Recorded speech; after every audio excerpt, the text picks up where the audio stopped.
The Biden administration announcing $1.7 billion in funding to turn struggling auto plants into electric vehicle production hubs. 11 facilities in 8 states have been chosen, and these plants were on the verge of closure. So this is now a part of a new green economy. And so the administration hopes. The push also comes amid growing concerns about the future of the Biden administration as Democrats fear that he is unfit for another 4 years. Behind this policy, Secretary of Energy Jennifer Granholm. She joins me now from Toledo, where she is touting this cash infusion to save jobs and factories. Madam Secretary, thanks so much for being with us. You bet. Glad to be here. Well, let's start with the announcement, shall we? Tell us why you think this will work and why you think this could turn American auto manufacturing around. Well, first of all, we know that there is a huge demand for electric vehicles, not just in the United States and growing, but also globally. And up to this point, as a country, we have allowed a lot of our manufacturing to go overseas. And this president has said, no, we're going to have an industrial strategy that makes America irresistible for investment for the kinds of products that are going to be in demand globally. This clean energy economy is about a $23 trillion global economy. And we want that stuff made in America, stamped made in Toledo. This is a battery factory to be that is just being set up here as a result of the investment here. And this is one example of 700 that are happening across the country in all types of products in this clean energy economy.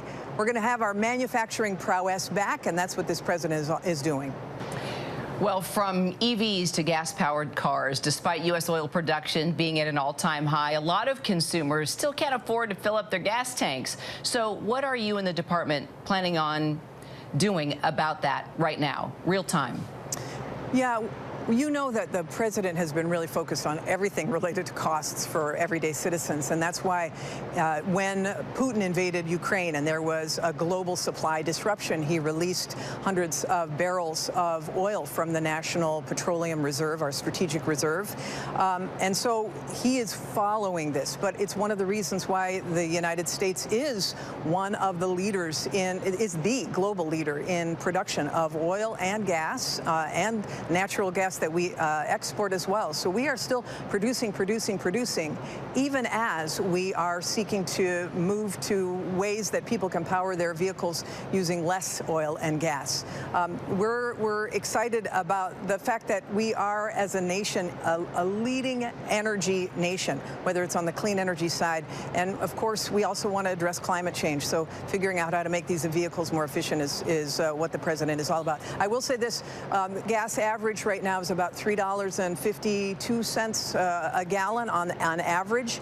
Our Energy Information Administration, which does the projection of where gas prices are going, says that it's going to come down a bit this year after this driving season is over in the summer. So people should feel that gas prices have pretty much stabilized going into the fall. Well, I have you, Madam Secretary. I know you'll respect. I need to ask you this question as well. I'm turning to the president. More than 15 congressional Democrats have now asked President Biden to drop out of the race. President Biden is your boss. When is the last time that you interacted with him? And have you ever seen anything that would cause you concern over his ability to serve for another 4 year? I have not. I can't comment on the election because I'm prohibited by law from doing electoral politics in a role as a cabinet member. But I can tell you what I've experienced as a cabinet member, and I've seen the president not just at cabinet meetings, but at bilateral meetings and briefing him on very difficult issues. And I can tell you, this president, like we saw last night, knows his stuff.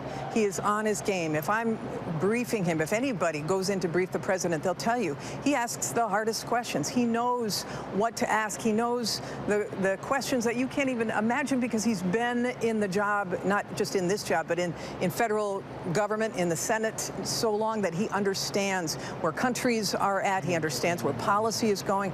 It's as a cabinet member, I can tell you it's frustrating to hear all of this talk about his mental capability, because he is capable of governing, and all you have to do is look at the results of his governance to see that that's happened. I mean, the fact that we've got 700 new factories in the United States, where before we would allow them to just go overseas, all these jobs being created, more jobs being created under this president than any president in the history of America in any term. 15.7 million. Come on. The growth of GDP faster than any other industrialized nation.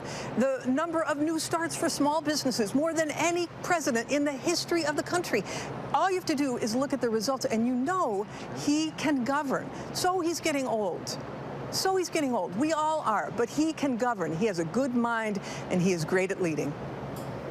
Secretary of Energy Jennifer Granholm, appreciate your time. Thank you. You bet. Thank you.